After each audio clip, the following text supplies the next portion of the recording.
All right, folks, welcome to Discovering Unique Hobbies, the podcast, where we dive headfirst into captivating journeys, exploring the unexpected, the humorous, and downright fascinating, all through the dynamic lens of ADHD. I'm Zach. Oh, and anxiety. And anxiety. I'm Zach. I'm Cody. And we're your hosts on this thrilling adventure of curiosity and discovery. So, obviously, our billions of listeners don't know you, Cody. I know you. We've worked together. We've been working on this for quite some time now. Tell our listeners, who's Cody? I am just, the way I would describe myself is just a guy going through a middle life crisis, just trying to make things right. Amen to that. And what I mean by that is just a guy who's trying to find a hobby, who's never had a hobby, who is thinking about other people's hobbies and kind of jealous of them. So that's why I want to do this. Now, as far as who I am, honestly, I feel like I've changed so much in the last few years that, and I think everybody here will get the idea that I'm ADHD in terms of a million things at once. So just in the past year, just to give a quick glimpse of how scattered my life is in terms of interests. Yeah. I'm an ordained minister. I married a couple this year for the first time. I got a black belt in Shokin karate. And I decided to, just for shits and gigs, to go get my nutrition coach certification. Nice. And all the while, in the background, wanting to do a podcast, just because I know that you know, it's weird that people know this with you, that you and I have known each other for a while now. We used to work together, kind of hit it off in terms of that. And so the thing that we have in common is our sense of humor and ridiculous ADHD. We just kind of hit it off in terms of that. Yeah. So I'm just a nutrition, not a fitness nut. I don't drink alcohol. No judgment if you do. Yeah. I'm just here for a freaking good time right now and to try to talk to some interesting people. Yeah.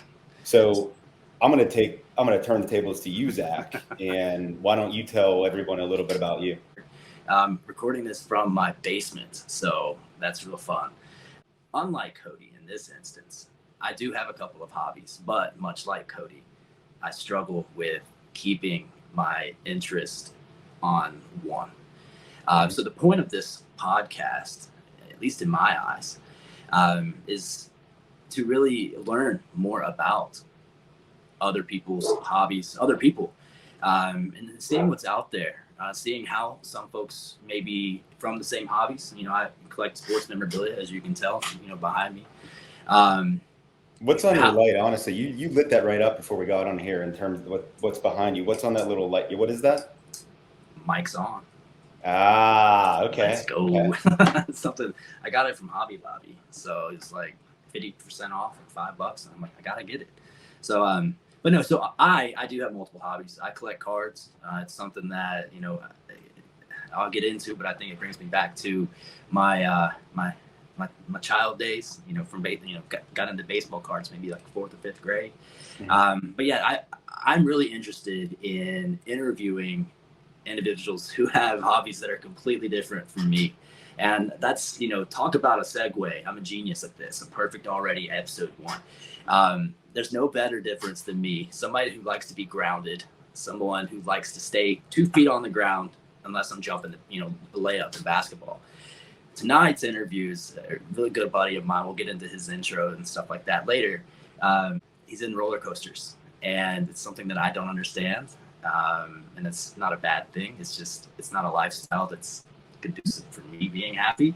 But yeah, I'm gonna geek out from the other side. Yeah, I'm a roller coaster enthusiast. Now I wouldn't consider it a hobby just because it's not something I do regularly. It's more of like when I do go to amusement park, I'll ride every coaster. It's Cedar Point, it's one of my favorite places.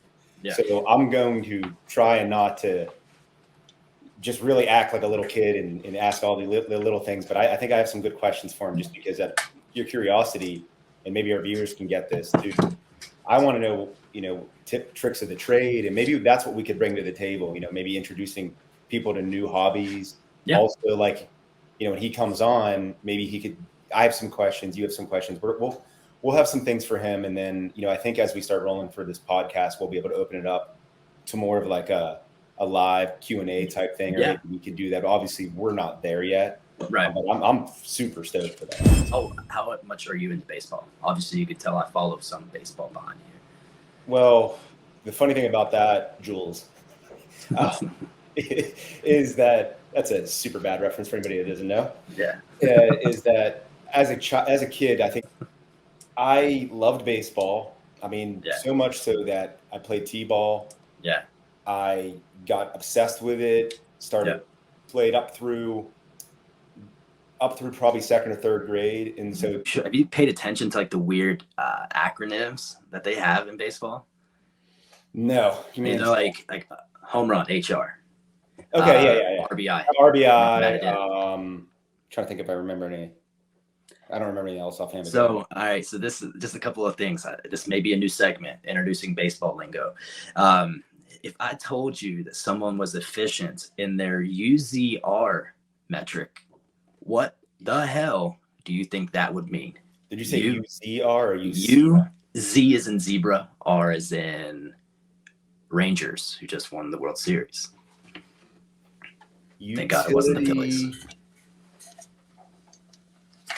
Zebra runs? So it's a legitimate stat. It's one of those minor statistics that they run, but it's called ultimate zone rating. Okay. What? And then WP. So I'm assuming it's pitching related. Potentially. I'm thinking catcher. Will they frame it?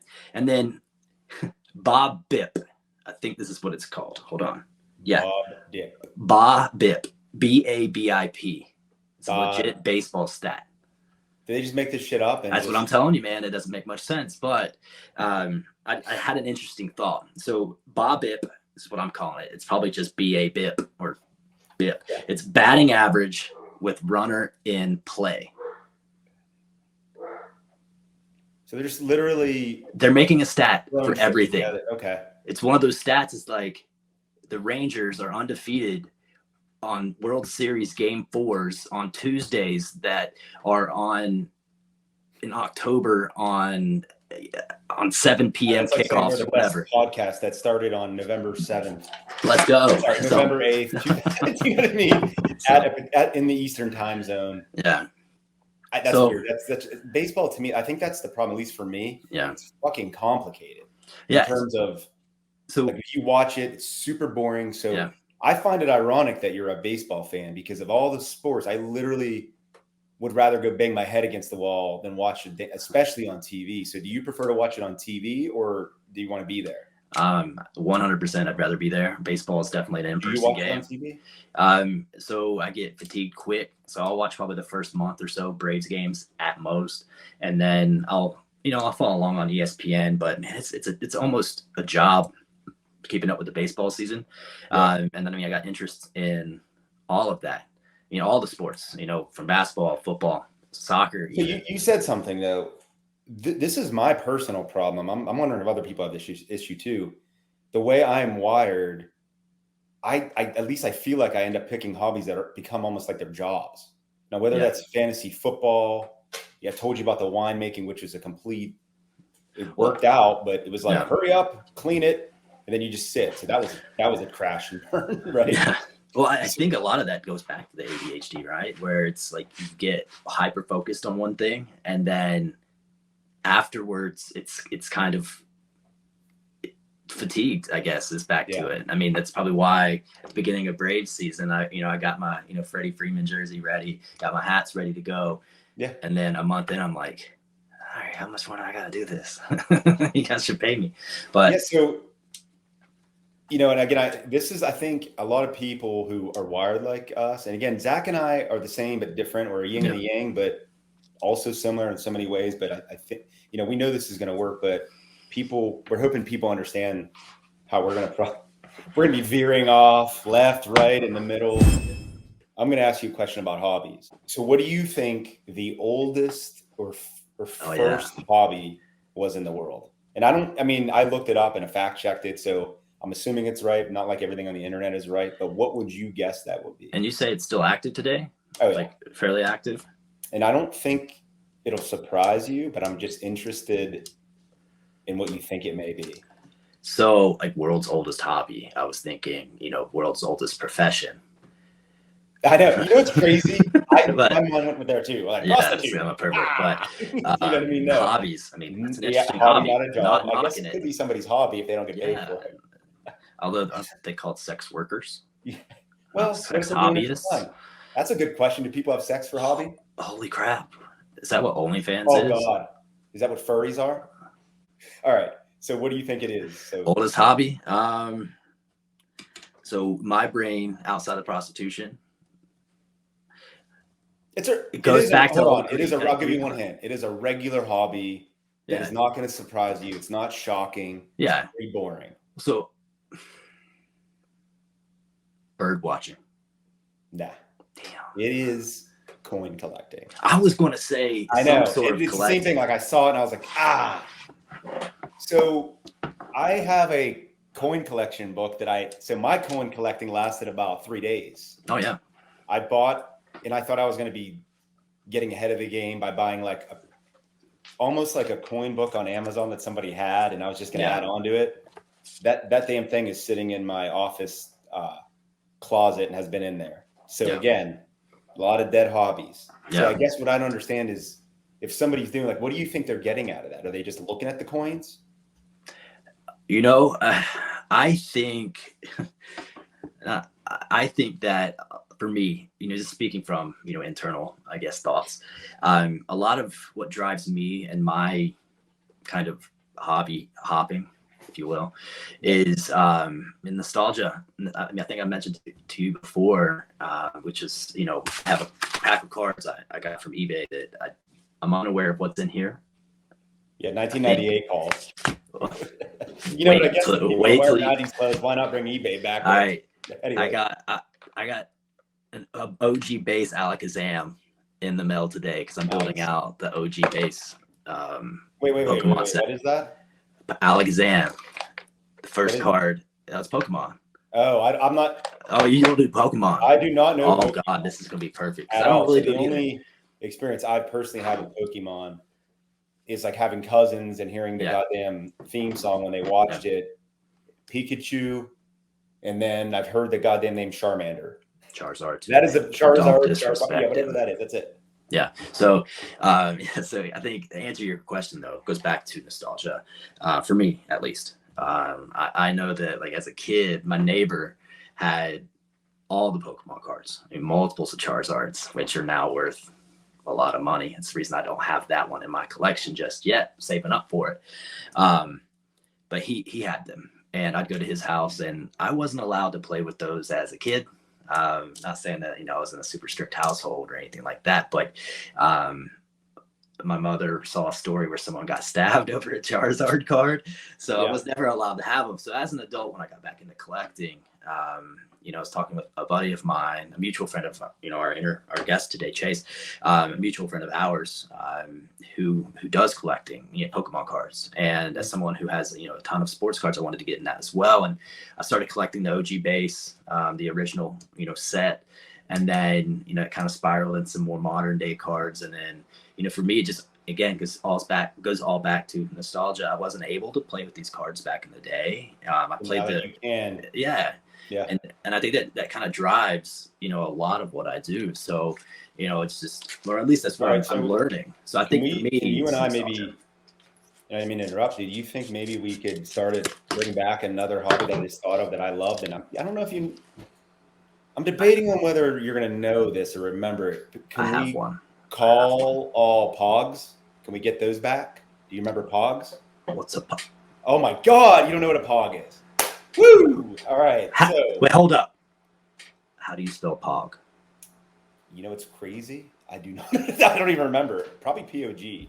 Okay, never mind. No, I don't know what that is. You know, I might be butchering this because it's been so long since I played.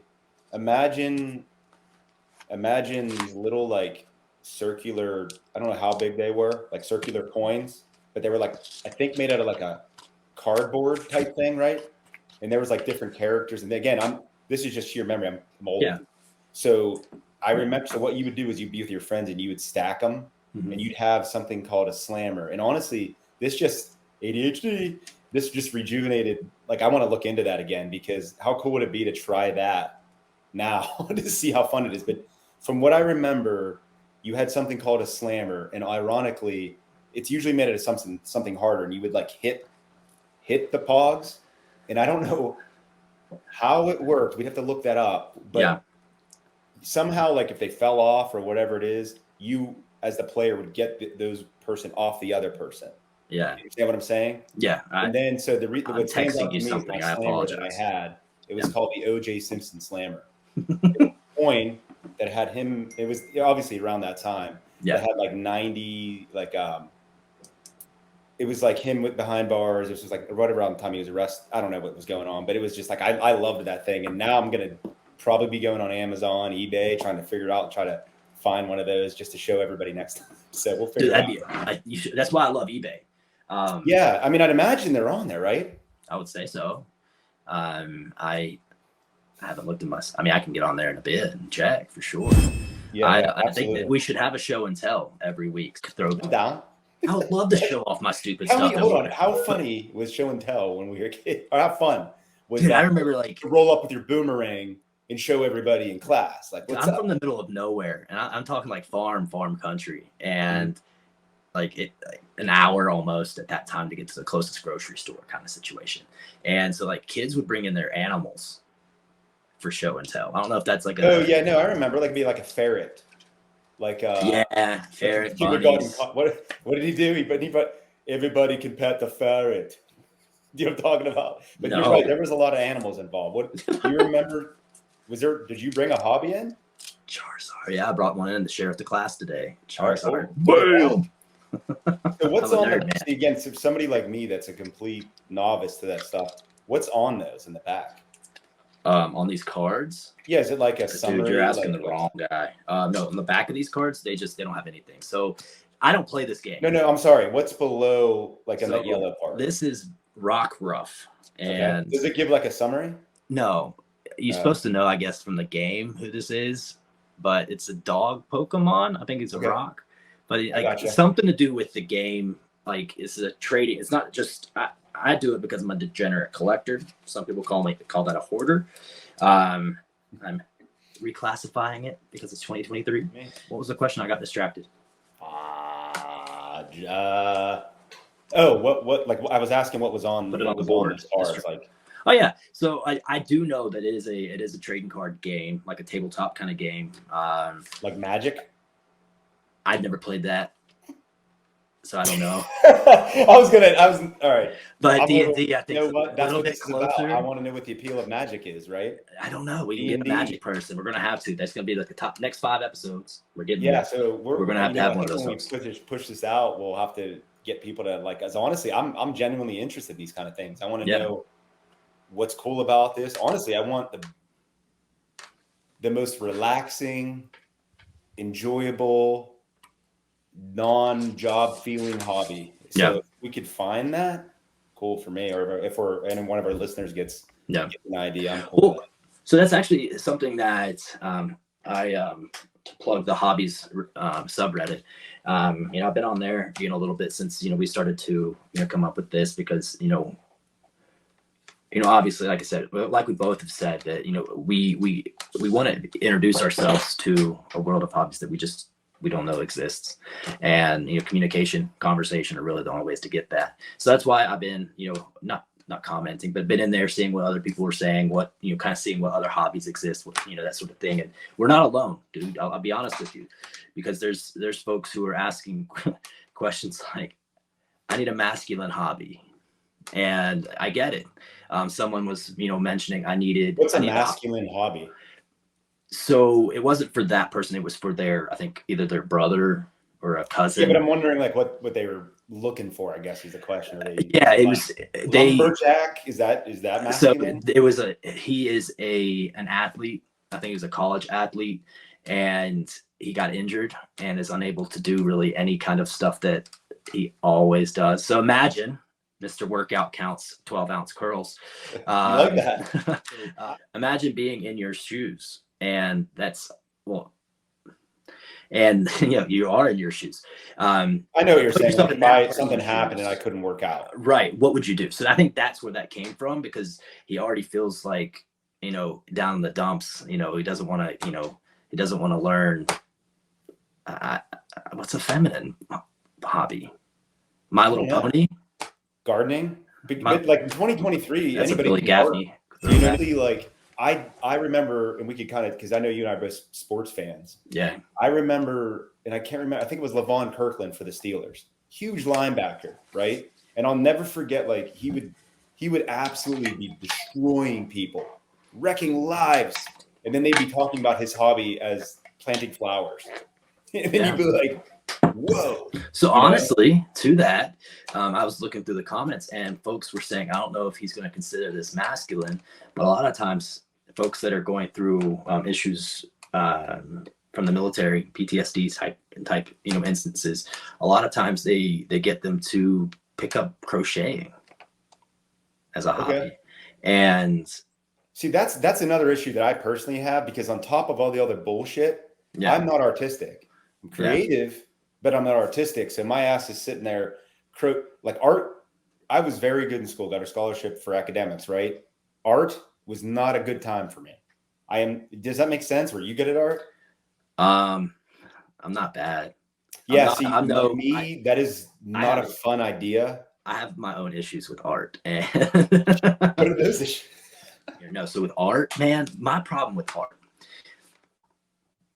anything can be art, and that drives me insane because like I know. So it drives me nuts. You could have your toddler put their hand in shit, then you could put it on a piece of construction paper.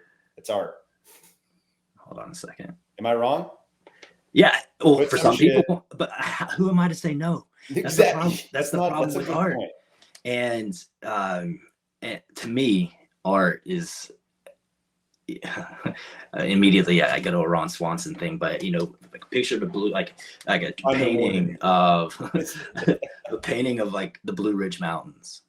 Something that somebody did. Like, it's beautiful. To me, art is something that you want to see, but there's just like a movement that makes art anything. And have you seen the movie Idiocracy? I have not. Oh my God, dude, that's some homework. If you don't see Idiocracy before next week, pod's canceled. You know what? I'll probably end up doing like footnotes or going online looking at Wikipedia. You have to. So you're saying I'll give you the footnotes. I'll give you the footnotes. So, 1,000 years in the future, and the world is thumbs up. You see that? Hell yeah. The world is a completely different place. There's no water. The president's last name is Mountain Dew. Those are like post-apocalyptic. It's just a commentary on how stupid society is getting. And the number one movie in the year that he got, he woke up in is called Ass. And it's literally, you go to the movie theater and it's just a dude's ass on the screen for however long that was. So is it moving or is it just an ass? Sometimes it farts, I think. But outside of that, I think it's more of a commentary. And I'm getting back to the art because to me, I feel like art is subjective. Like to me, that I think that discounts what real artists have done in the past. Not to discredit what people. I mean, sure, art can be objective. I get that, but it's just I don't. Art can be shitty too. Like, meaning, if I do have a quick example, because I know we're going to bring him on here in a moment. But I when I was at school, I went to PWU, baby. You could look that up, try to figure it out. And so I remember walking on a beautiful university, right, in the fall. It's wonderful. And then they actually, I'm sorry. Fast forward to, they were installing art on our campus. Millions of dollars to add a new library and this art, right? I'm not saying the art was million. It was definitely roughly around $100,000 is what I was told. Okay. And I remember walking past on campus, like so excited to see this. It looked like it was like they took an industrial piece of equipment, completely fucking rusted, and put it in the middle of our campus. So every day I would walk past this maroon rusted, like triangular beam, looks like an A, maybe an L. And I guess like everything is, to each their own, everything's subjective, but who is getting anything out of that? And how is that called art? That is to me junk and an eyesore, at least in that particular case. Yeah. But again, I mean, maybe, but I get it. I guess what we got to say here is that we would be interested in having somebody who has art as their hobby, because yes, I have just shit on your hobby, and I didn't mean to. Thinking about it now, I would like to learn more about it. Because so hold on. I think this is going to happen a lot. So I don't know, Jimmy Fallon has those like thank you letters. We should probably start practicing apologies. You know what I mean? So maybe at the end of it, we could start saying, I'd like to apologize to the gardeners. This is what they do. Also like to apologize to. They send flowers and roses, but we're not going to do that because they went on like a 3 or 4 week strand where like each person they sent roses and flowers to died. So, but they didn't actually. Where was your brain at when you said strain? You said strain? Yes. D-R-A-I-N. I don't know. My reaction was a reaction to yours. So anyway. All right, so ladies and gentlemen, hold on to your helmets, fasten your financial spreadsheets, because tonight we've got a guest who's the ultimate thrill seeker on and off the financial balance sheets. Coming to us from Virginia, my home state as well. This guy's not your typical CPA. By day, he's crunching numbers. By other time of day, he's conquering roller coasters. But he's not just a coaster guy. He's also a diehard fan of Bryce Harper. I'm just kidding. He hates him. Not correct. Washington football team / Commanders. And what makes it even more exciting, one of my closest friends, everybody, Chase Harrison, coaster auditor. Thank you. On that one. Thank you. That was quite the introduction. And some of the parts, but it's all good. Yeah, we're good, man. We're good. Well, I do appreciate you getting Chase, on. nice to meet you. I've actually never met Chase. This is the first time I'm seeing him, meeting him. Yeah, nice to meet you in podcast form. Yeah. No, Chase, one of the douchiest things ever, and nice to meet you. Yes. Oh, good God. Sorry. Chase, obviously, welcome to the podcast. For starters, I got a couple of questions for you if you're all right. Sure. Go for it. All right. So, all of our fans out there, because, we have hundreds of viewers on TikTok. What's your favorite fruit? My favorite fruit? Yeah. Apples, I guess. Oh, thank you. That's what I was hoping you'd say. All right. Now, do you wash your apples before you eat them? Yes. Huh. Do you, Cody? I don't buy apples. If I'm being honest, not every time, which is ridiculous coming from me because I know that I should be washing them. But honestly, I've never washed an apple. Yeah, not every time. I should. Right. I know this is the start of a podcast, but at the end of the day, I am super stoked to see what you have to say. Because I love coasters. So Chase, tell us a little bit about yourself. Outside of being an enthusiast for roller coasters, what are some of your hobbies and interests beyond the roller coasters? I play video games. PS5 player. I actually just finished playing Zelda. I got to a point where I was like 200 hours into that game, and I was like, all right, let's play some PS5 games because I want to. Yeah. Do you play those roller coaster games that you build and stuff on like PS5? Is that not something you ever mess with? You know what I'm talking about? They're like, it's like not appealing to you. I mean, I have to do actual business stuff for my job. So you're like, nah. I hear you. It's like a job when you start doing that. You're building things. I get it. It's actually really cool because a lot of the times, I deal with accountants all day, every day, pretty much for the last 1/5 of a century. And so it's actually really surprising. I'm hoping you're not offended by that. A lot of the accountants I talk to, it's like pulling teeth to have a conversation. And maybe I would imagine, and maybe I'm wrong on this, most of them are not thrill seekers for coasters like you. So prove us wrong, though. When was your first roller coaster ride? My first one? It was Scooby-Doo's Ghoster Coaster at King's Dominion. King's Dominion. Is that Virginia? Yeah, it's now Woodstock Express because it's Snoopy themed. It could be Six Flags themed in the next couple of years. Who knows? Or Looney Tunes or DC themed. Who knows? But yeah. Is that where it started? Like, was it the first one that you were like, man, I just love this? No, I was pretty scared of most of them for a while. I think I rode like Apollo's Chariot at Busch Gardens, which that's the ride that Fabio, where he has a goose with his face on in the first ride ever. Mm-hmm. I rode that when I was 7. It was terrifying. It was much more like someone else's first experience with a similar size ride that I'm not going to mention yet. But I'm so lost. I'm not going to lie. I can't wait. Yeah. So I'm trying to remember where these things are, where the places Where are. the coasters are, yeah. Cedar Rapids, is that what you said? Well, do you have a coaster that you is the one that kind of made it an interest of yours? Yeah, actually, it's a lightning racer at Hershey Park. I rode it. Oh, my man. Oh, have you rode the Candemonium or whatever, the newest one? I hate Chase. You're not allowed to answer this question. Cody, Zach, never that's bring being up brought up at some point during this again. discussion. I'm sorry, it's going to be brought up at some point. I noticed one of the questions, and I was like, "Oh, I know exactly what story I'm bringing up for that one." Hey, Cody, you can go to hell. Hey, it was my first time.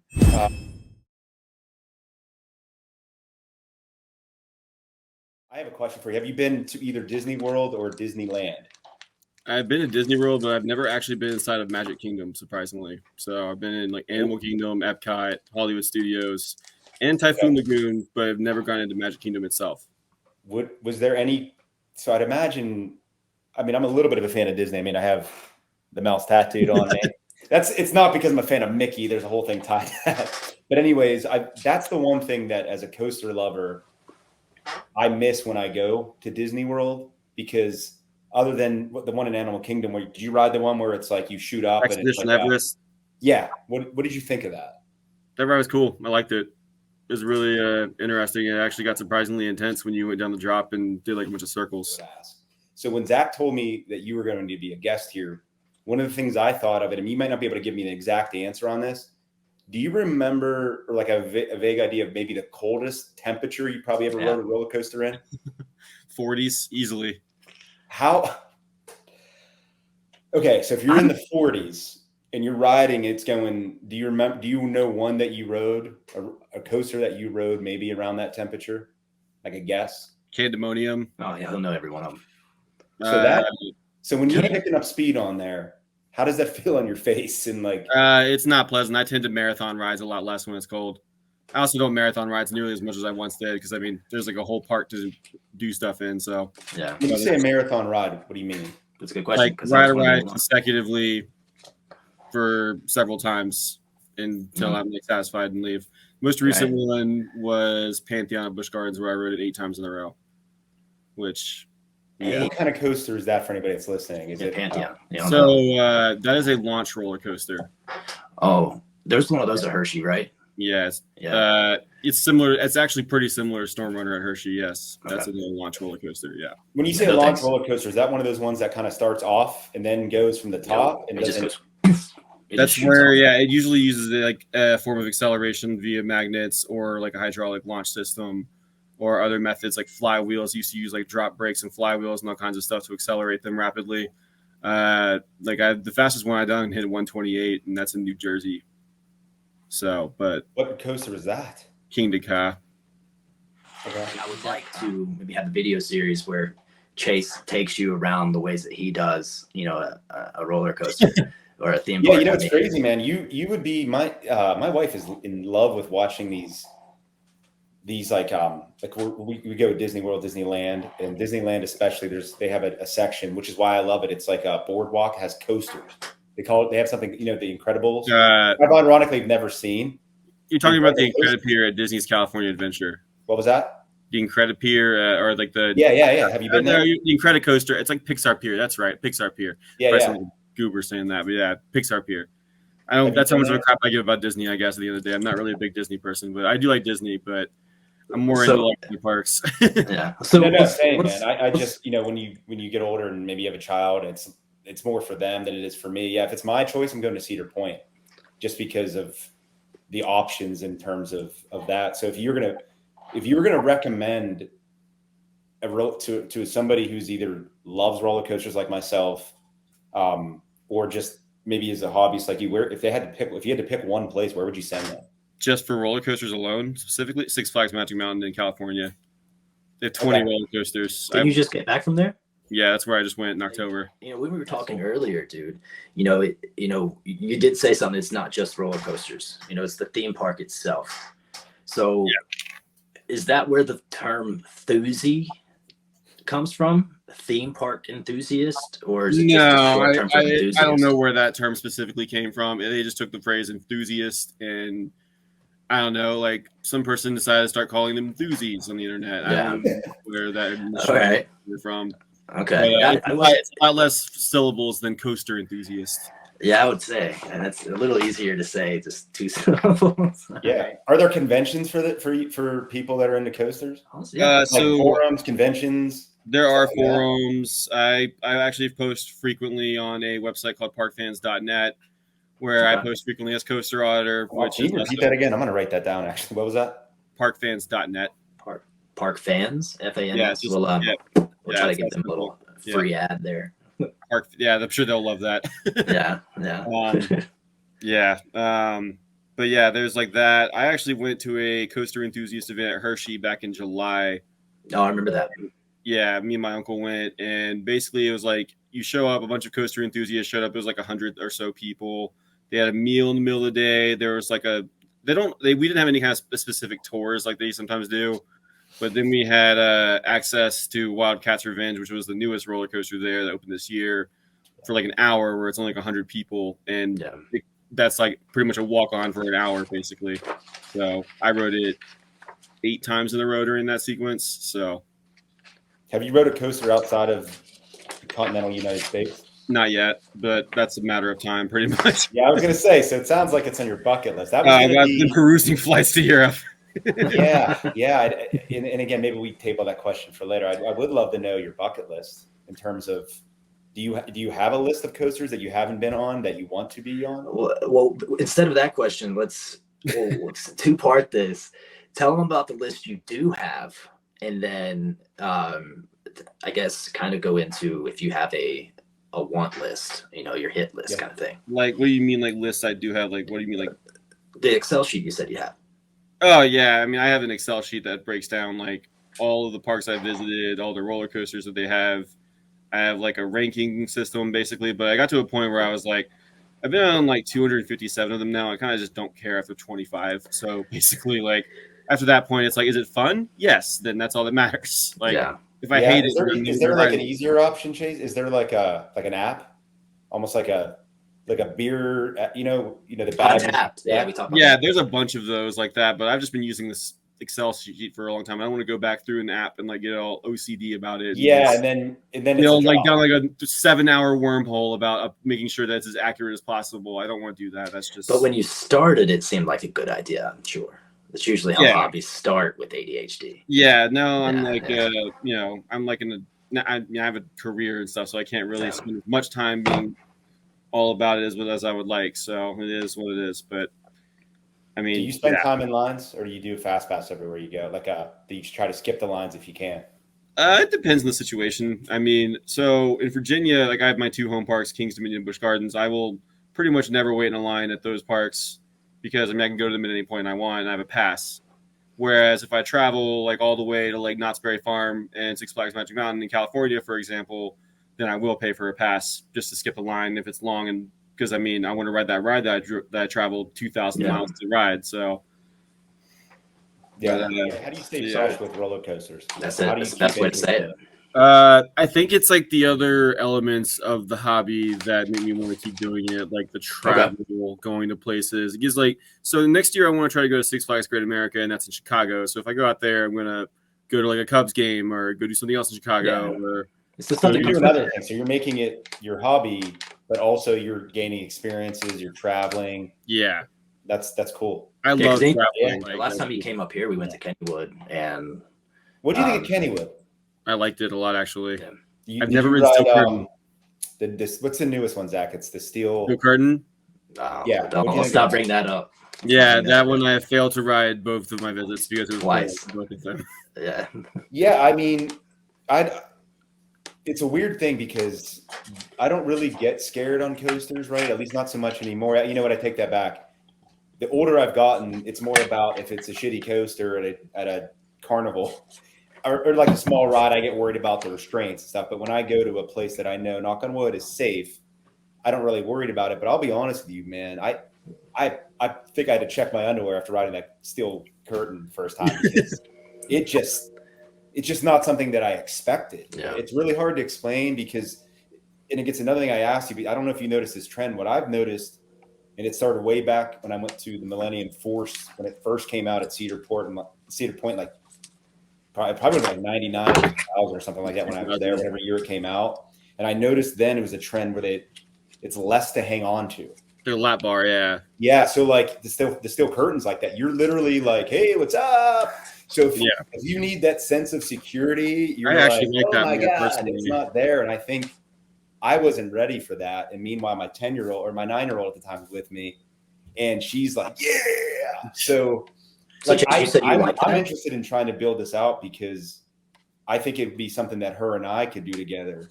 Meaning, like, I can't wait to take her to Cedar Point and try to make this a thing, because that's a good point with you about you can make it into trips, parlay it into vacations, right? Yeah.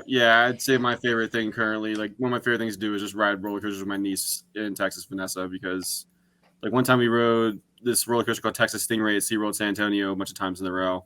And that was just a really fun memory. She had a blast. I'm sure she'll remember that ride forever, most likely because of that. Which that because stuff like that means a lot. Yeah, Zach, you're missing out. I'll be honest with you. Chase is on to something here because So I'll just say this: I won a Gengar. The last time we went to Kennywood, I won it, not my girlfriend. No, your girlfriend definitely won it. All right, I wasted a lot. Your girlfriend definitely won that Gengar. You did not win that Gengar. Definitely did not. Wait. Hold on, guys. Show that Emily won the Gengar, not Zach. What's a Gengar? Oh God, he doesn't do Pokemon. It's a Pokemon. Sorry. You won it at Kennywood? I did not. Zach, you have ADHD like a motherfucker. Yeah, my girlfriend did. That was totally I can't move. This is why we're here. All right, so hold on. Let's rein it in, right? What the hell were we even talking about? I don't even know, man. That's the problem. You hijacked the shit out of that one. I'm down. Oh my God. I won a Gengar. All right, so we were thinking about hobbies. It's going to be down here next week. Sorry, I'm over my Gengar talk. We need to like land the plane back. We got to make a little emoji come in here. All right. So I guess I do have another question, if that's cool. A ton of questions because I'm genuinely interested here. We got about time. What do you say? I appreciate it. So yeah, 3 or 4 more questions. Yeah, I want to respect that. You have a few minutes. You have time for a few more questions, Chase? Yeah, that's all good. All right. So, what if you were going to recommend one roller coaster? Yeah. To anyone, one coaster. Like if you had one choice to ride one coaster, it's only ever one ride you could ever ride again. That's Iron Gwazi. It's at Busch Gardens in Tampa Bay. Is it steel, wooden? It's a steel roller coaster. So do you know much about? See, I'm going all the questions. Offline. I'm gonna have some questions for you. Now, do you have a preference when it comes to steel, wooden? Go ahead. Not particularly. I mean, I tend to prefer steel coasters at the end of the day, based off of my rankings. But there are some wooden coasters that I like more than a lot of other steel coasters. So it's but yeah, I mean, you just like coasters. Yeah, steel coasters essentially. What's your favorite ride that's not a roller coaster? Got him. That's not correct. Well, you're making me debate internally about which one. Yes. Probably either Rise of the Resistance at Hollywood Studios or Forbidden Journey. Yeah. Dude, that ride is dope.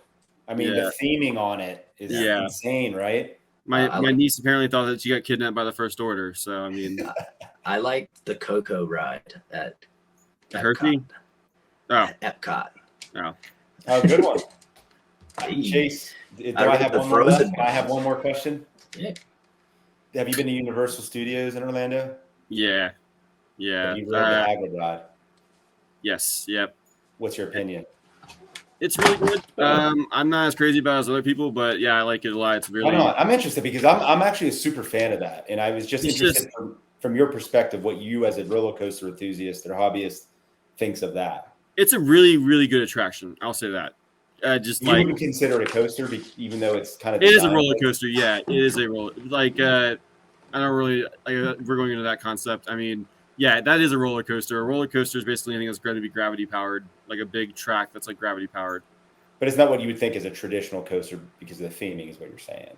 That is very much. I had a tough time viewing it as a coaster. It's a roller coaster. Yeah, it's very themed. Has a very, very, very high budget for theming. Which so is Velocicoaster. I mean, that launches you into a raptor paddock. You zoom all through all these like rock formations and stuff, just like kind of like Hagrid's does, where you zoom around like that first half of it.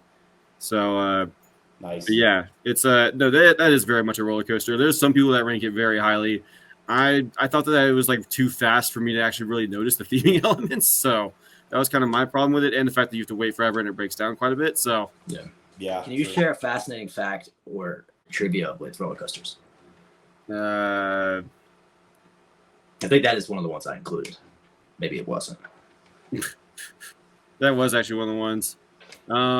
I guess like off the top of my head, the oldest amusement park I've been to was opened in 1846, which that was Lake Compounce in Connecticut. Lake Compounce, Compounce. and that was in 1846. Yeah, so like before the Civil War. Yeah, that's when it opened. Who built that? Don't answer. So is that there I a don't coaster- know. So is there a coaster that stands out for like its beauty that maybe you're going to see what you're seeing or what the coaster itself looks like? What I'm seeing, I would say probably Lightning Rod at Dollywood. Like beauty, that's interesting. Because the reason I ask is Candymonium, despite that way too high of a drop, never again. It was really cool how it kind of went around like towards the entrance and that fountain in the middle. So I'm assuming that there are ones that have a lot more sights. They're very photogenic. Yeah. There are definitely a lot that are generally very like just appealing to look at. I mean, if we ever go to Cedar Point, for example, I mean, yeah, Cody's been to Cedar Point. Millennium Force is on the shore. I don't know. I like the shore. Yeah, Zach, you've never seen that place. I mean, Cedar Point is amazing. Is that the one that's in Erie? No, that's Waldemere. Sandusky, Ohio. Same place as Callahan Auto Parts. Yeah. If anybody gets that reference. But there's got to be a guarantee on the box. But yeah, Zach, the Millennium Force, from what I remember, Chase, maybe I'm wrong. I remember it going like on the shore a little bit, and you're like on the water, and it's just cool. For me, that was just a cool, that air, the way it feels, that's cool. I was trying to tell Zach he could ride that one because it's probably tamer than Candymonium, other than the fact that it's really tall. It doesn't really tallness is what gets me. It's not. Do you have any? Yeah, I'm going to ask questions. I'm going to sneak one in there if it's Go ahead. Ask. Do you have any tips to do what to do? Like, I mean, I guess it's different with the phone. Like, how do you keep yourself busy in the line? Yeah, like. And do you ever go by yourself? I go by myself occasionally. It's not quite as often as it was like especially last year in 2021. But this year I've been going with people a lot more often. But I mean, I tend to avoid lines in general. I'm very. If I go with like my buddy Nico, we're pretty efficient at getting through a park pretty rapidly. So probably adds to your enjoyment, right? He's efficient as hell. See, because I'd imagine if you have to associate that waiting time with a hobby, it's going to be annoying. So it's probably another reason why you're keeping that longevity. I mean, I don't know that for sure, but I imagine it helps.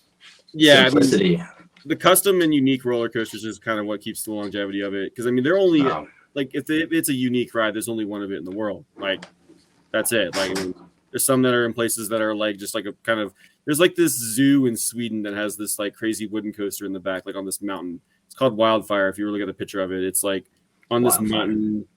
There's like a Six Flags in San Antonio that's in an old rock quarry. Like roller coasters that go up on the rock quarry wall and come off of it on drops. And that place is kind of one of the better Six Flags parks in general, which means in San Antonio, which is just fantastic. I love San Antonio. But I have so many questions, which is really the problem. But I guess, do you have a favorite indoor coaster? Oh, that's a good one. Good question. Kennywood has one. That's what made me think of it. We have the Exterminator. I'd probably lean towards the Mummy at Universal would be probably the top. That's a good ride. one. It's really fun. I've never been on Guardians though, so I need to get on that. I'd love to ride Guardians. Is that an actual? Wait, hold on. Guardians. You're talking about not the Tower of Terror. Cosmic Rewind at Epcot. Yeah, the new roller coaster that is phenomenal. I just rode it, and it's one of the best rides I've ever been on. But again, you seem to have been on a lot more rides, but I've been on 257 roller coasters. But 257. Yeah, what is the world record for most coasters? There's people that over 1,000. So I'm a scrub compared to some people, but yeah, there's people that over 1,000. They've been into like a lot of other countries. Well, don't let that discredit what you've done, though. Dude. Oh, I don't give a shit. Though. Yeah, it's cool. That's pretty damn impressive. I don't really care about getting my count up. It's about riding the rides that are worth traveling to. 57 unique coasters. Yes, that's individual roller coasters that I have personally ridden. I mean, I don't know if anybody listening, that is impressive. That is unique. That's not like you rode X amount of coasters repeatedly. Yeah. which is also impressive. That's a unique coasters, and honestly, I'm just realizing that's freaking awesome, man. Unique ones, yeah. Yeah. What is your worst? The worst, shittiest coaster you've ever rode? You want like a kiddie coaster or a ride that just straight up are Shittiest terrible? adult coaster. Shittiest adult coaster. Why don't you answer both? Shittiest kid coaster, shittiest adult coaster. I tend to. I'll ride the shitty kids one. All right, I'll talk about the shitty adult coaster first. So it actually just got torn down. It was in Louisville. It is a ride called T3 at Kentucky Kingdom, and the lap bar just like destroyed my legs. It was like suffocating my like lower half, and it was just like violently shaking me the entire time throughout the entire layout. Yes. And I could not wait to get off the whole time. Yeah, it was torn down, and I'm happy that it's gone. It hurts you, and also that's a bad roller coaster. It's a ride that hurts you a ton. The rides that I consider really good are usually rides that are really smooth and have like a lot of. There's a couple at Hershey that I don't know. There's a wooden one there. I don't know if you know which one I'm talking about. The left to right shake is insane. It's a wooden one. Wildcat. What was it? Wildcat. That's it. Yeah, that is exactly it. Because we've been there the last few years. So that's gone now. It's awesome.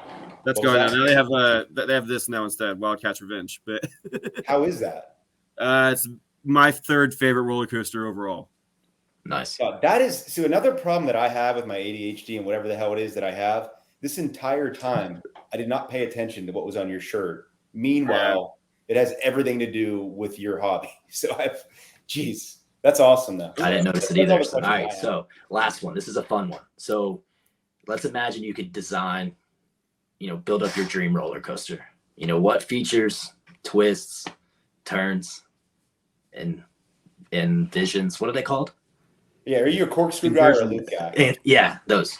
What would you put in it? What would you name it? And then I forgot what Cody's question was as well. You asked about a corkscrew or a loop. If I had to choose between those two specific elements, I would say loops.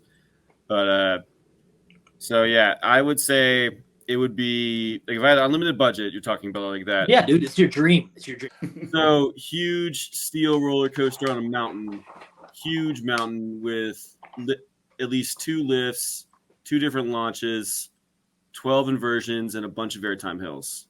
And it's the longest in the world. I was going to say, you're probably looking for like a long ride, right? Yeah, it would just go on forever. It would probably have restraints like Velocicoaster from this company called Intamin. So, yeah, that's at Universal. You prefer the 2x2x2x2 or the 4 across, like the wrap? You know how like some of them have more than 2 people across? Do you prefer? I mean, it kind of really is. I don't usually – that's not usually what that's more of like a capacity thing. Which so you don't care either way. You don't. He likes to say have makes and models like cars. So like I don't even like think about it like that. It's more like we could go to like Hershey Park. You could point at Great Bear, and I would be like, that is what's called a B&M inverted roller coaster. So, or a Candemonium, that's a B&M hyper coaster, or Sky Rush, that is an Intamin wing coaster. So yeah. So you legit not only experience these, but you know them. You know the styles. Do you enjoy the research? Yeah, it's pretty fun. That's why I know all the stuff in the realm. I love it, man. Yeah, this is a lot. When I first heard you were going to be on here, I'm thinking, what is more than just going and riding coasters? Honestly, I didn't understand it. Now I understand it. And that's kind of where we're wanting to go with this. Yeah. I mean, it's seeing all the different parks is what really also makes it compelling. Like Knott's Berry Farm in California, that was one of my favorite parks I've ever been to in my life. Place is just fantastic. Knott's Berry? Knott's Berry Farm. Yeah, Knott's Berry Farm. It's like a family. The thing that I struggle with is that, at least for me, the older I get, the less I give a shit about material things. And I know a lot of people that are listening to this might not understand that, but trust me, it happens to most people, right? Yeah. And so you're gaining memories, experiences, you know what I mean? Things that you'll carry with you far longer than, I mean, a TED Talk. Sorry. I'm just excited about it. It's like something that's pretty damn cool if you think about it. That's why I just keep doing it, because I'm just like, I feel fulfilled traveling and just going places. I want to go to like Japan and a lot of different places in Europe, and it'd be cool to go to Australia and United Arab Emirates. So So for real, lastly, this time, Chase, this has been awesome. You're now officially a recurring guest. So anytime we ask, you have to come back. I've stole that bit from Pardon My Take. So we'd love to have you back, man. If you're down with that, Chase. I mean, you're a thrill. You're a thriller. Yeah, you're our theme park correspondent. So, so lastly, before we do get off of here, dude, what do you got going on? You plug your stuff. I know where you're at. I mean, I see you're at there. Just tell us about what you got going on IG. So yeah, my biggest thing is my Instagram, which I have posted in my name there. It's Coaster Auditor, which is just the word coaster and auditor, all one word. I am an accountant, so therefore I'm the Coaster Auditor. It makes sense. Yes. Yeah. Is your coaster going to be called the General Ledger? I'm not like sorry, I had to have a dad joke. I'm not. Every seat is like blue, light blue, blue, light blue, blue, light blue. Conditional formatting. Next time you're in Pittsburgh, we'll try to do some kind of video segment, and we'll go from there, man. All right, that sounds good. Yeah, it'd be fun to take you guys to Cedar Point or something. Okay, I'm super stoked you were able to come on with us. Very nice to meet you. Yeah, no problem. Nice to meet you, Cody. You have a good night. See you, Chase. You as well. Calculator. See ya. I got it in there right before he left. Yeah. Feel free to follow us. We're gonna be uploading. Try to do this weekly, uploading video to YouTube. We're gonna do clips on our Instagram page and TikTok. I'll plug the links below.